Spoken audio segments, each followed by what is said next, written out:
Yeah, I'm Will. I am a union electrician from Oakland, California. I play bass and sing in Sectarian Bloom. My name's Sam. I'm from the Bay Area, and I live in New York now. I'm Susie. I grew up in the Bay Area. I played drums in Sectarian Bloom. And I was working in animal welfare for a long time, and now I'm kind of just floating during the pandemic. And I play guitar.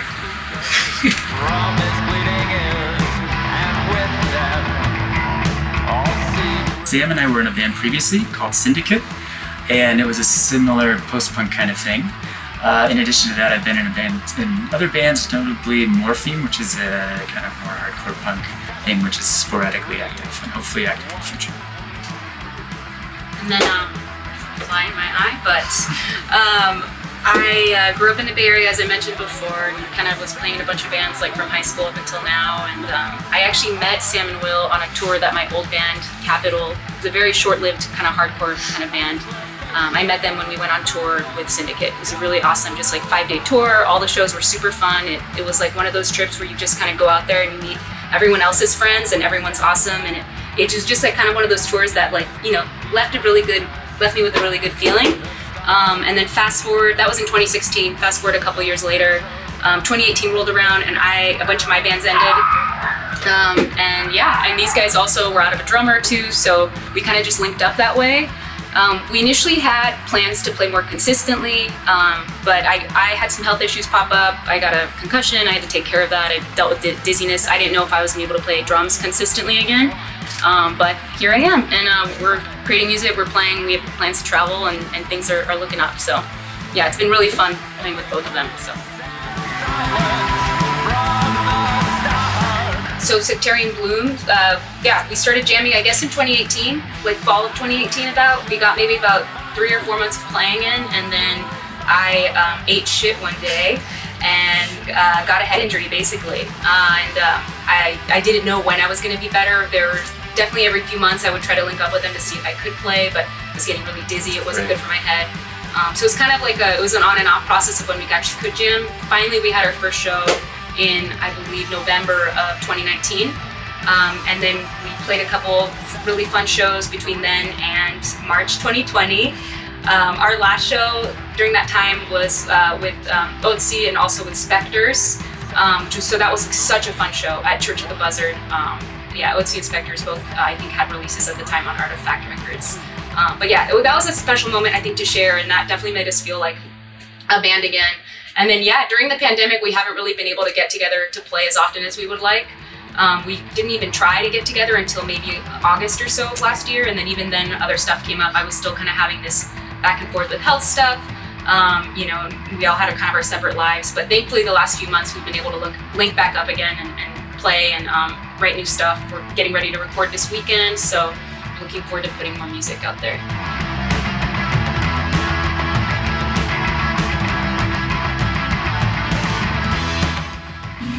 Yeah, no, none of us are Russian. This one's my fault.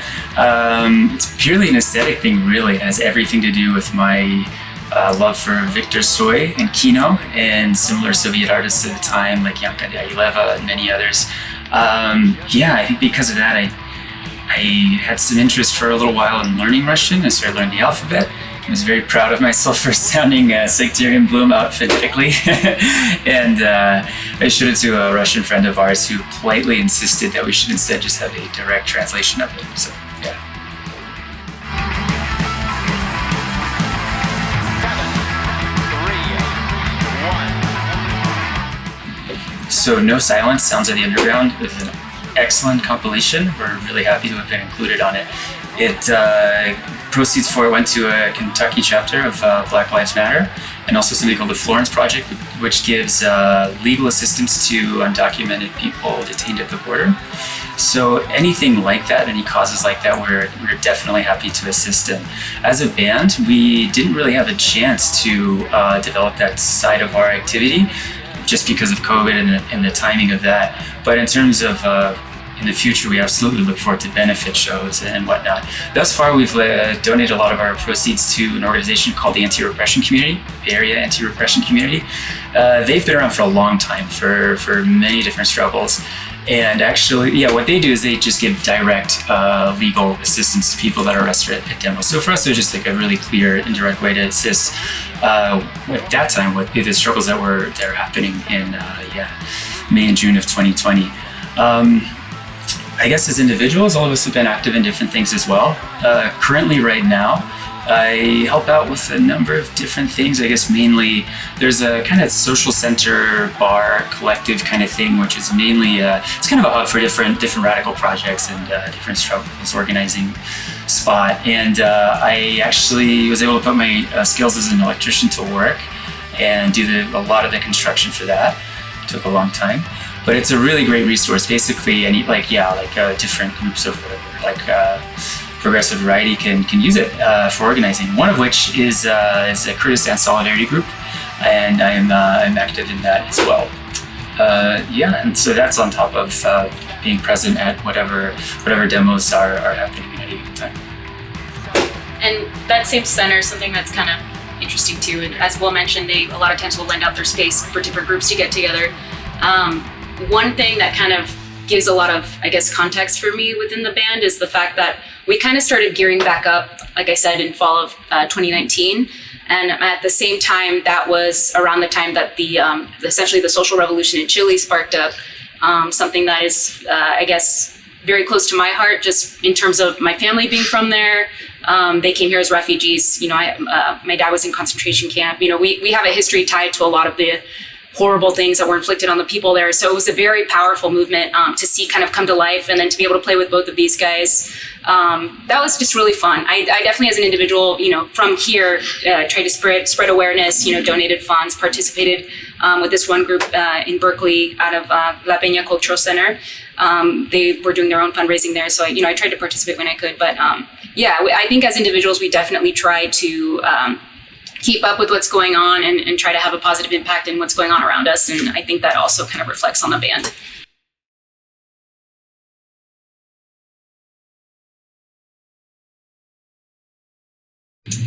Lyrically, I guess I tend to, kind of gravitate between two thematic poles, I guess, or whatever.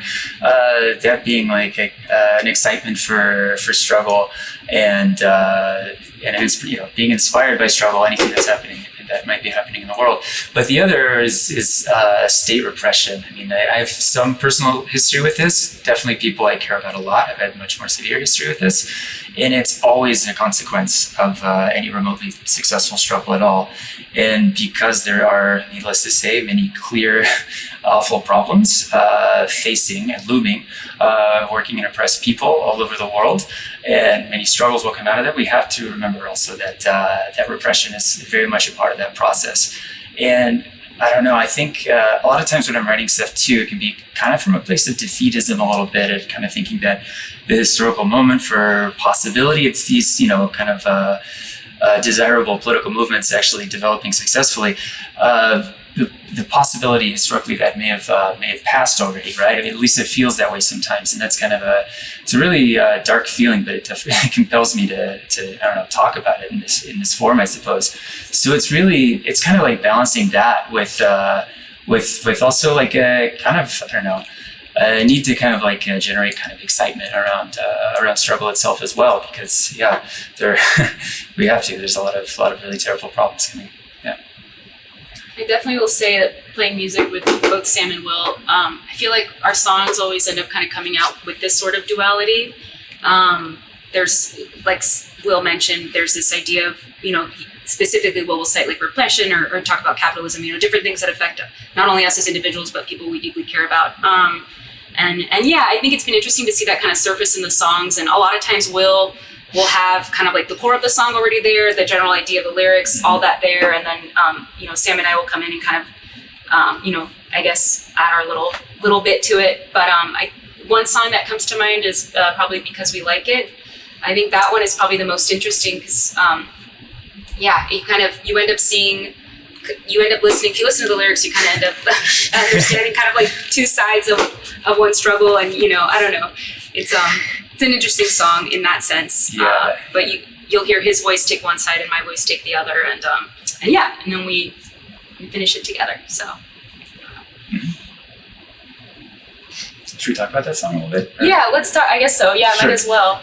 Yeah, because we like it, it sounds like a very positive song, and I guess it is. It's not that it's not entirely, but it's actually from the perspective of repression and kind of what I see as like a very present component to security services forces all over the world. And I see a culture of sadism as like absolutely present in institutions like this.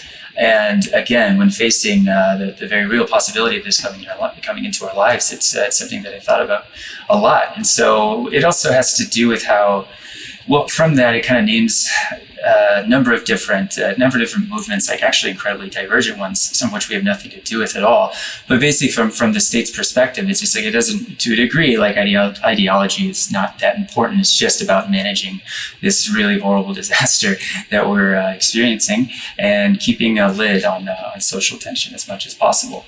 And then you come in from an entirely different perspective for that song. Yeah, I think when Will first kind of, like, he had kind of like a demo version of that song, and my part wasn't in there at all yet. And I kind of heard it, and I felt like to me it called for something else to kind of counteract the perspective that Will had kind of introduced. So for that, I kind of drew from my own family's personal history and kind of imagine what their perspective must have been like, to be, being held at a torture center and that kind of stuff. And, how someone who's, in that sadist position or whatnot, how they're affecting someone who, is incarcerated or, is at some sort of a concentration camp. And I definitely, thought back on the type of energy that, it required for people to survive in that environment. So yeah, it's a really, when we really break it down, it's a pretty intense song. But it's got a very kind of like almost like poppy, like almost borderline, just kind of like light feeling to it. So it's funny to explain it, but yeah.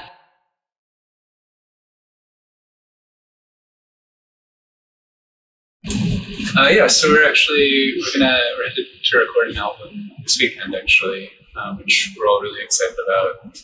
And then we have plans to hopefully play a few shows in October, and we'd like to do a bigger tour either later in the year or early 2022. Yeah, we would. Yeah, I would hope so. There was a production company called Batcave Productions in Poland who put out our EP on CD. So it'd be nice to go out there and just kind of get to tour Europe essentially. So we're hoping for that. One thing about this weekend too is that we're going to record with the same person who recorded our original EP. Yeah. So we're really looking forward to that. Even just seeing Andy again, and like we had such a great experience with him that I don't know. I think we're hoping to kind of muster up some of that same energy we had on the first recording.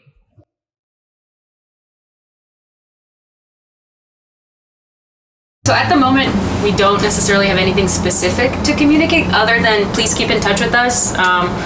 We do have a Facebook page. It feels silly saying this, but please like us on there if you want to keep up with us. We also have an Instagram page, so you can, or account, or however you like. It's a Sectarian_Bloom. You can find us on there. And yeah, we're not the most experienced or versed when it comes to social media, but we definitely will tell you when we have shows coming up, new recordings coming out, that sort of thing. We don't have any plans of slowing down, so yeah, we'd love to connect with people more on there. So please find us. We also have plans for merchandise this fall, finally. It's probably an awkward time for a lot of bands and music out there because we just had the last year and a half basically blow up everyone's plans, and everyone's now just kind of picking up the pieces. So it'll be interesting the way things kind of take form. But yeah, I would say just follow us, and we're gonna keep putting stuff out there. Yeah. Also, feel free to invite us for whatever. Yeah. We're a bi-coastal band now, so logistically it's just as easy to play in the Bay Area as it is anywhere else, really. But yeah, we really intend on ramping up our activity, and are really excited to travel and play. Yep.